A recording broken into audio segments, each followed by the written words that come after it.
அமெரிக்க அதிபர் Donald Trump ஈரானுக்கு எதிரான ராணுவ நடவடிக்கைகளை அடுத்த 2 முதல் 3 வாரங்கள்ல மிக கடுமையா மேற்கொள்ள போவதா உறுதியா எச்சரிச்சிருக்காரு. வெள்ளிக்கிழமை அமெரிக்க மக்கள் கிட்ட உரையாற்றினப்ப ட்ரம்ப், நாங்க எங்களோட இலக்குகளை முழுமையா அடையும் வர ஈரான் மீதான தாக்குதலை தொடர்வோம் அப்படின்னும் அமெரிக்காவோட அனைத்து இலக்குகளையும் விரைவில் நிறைவேற்றிடுவோம் சொல்லியிருக்காங்க.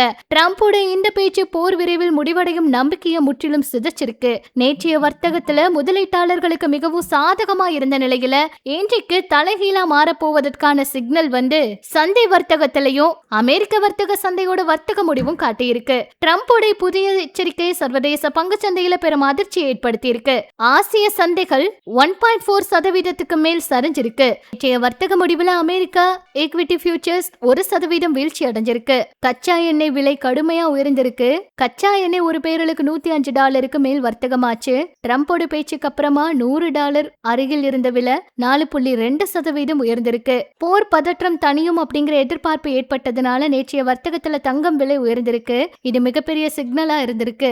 ஆனா ட்ரம்போட கடுமையான போர் எச்சரிக்கை காரணமா தங்கம் விலை சரிஞ்சிருக்கு. ட்ரம்ப் தன்னோட உரையில ஈரான அடுத்த 2-3 வாரங்கள்ல மிக கடுமையா தாக்குவோம், அவங்க இருக்க வேண்டிய கற்கால யுகத்துக்கு திருப்பிடுவோம் அப்படிங்கிற மாதிரி பேசியிருக்காரு. அடுத்து என்ன நடக்க போகுதுன்னு பொறுத்திருந்து பார்க்கலாம்.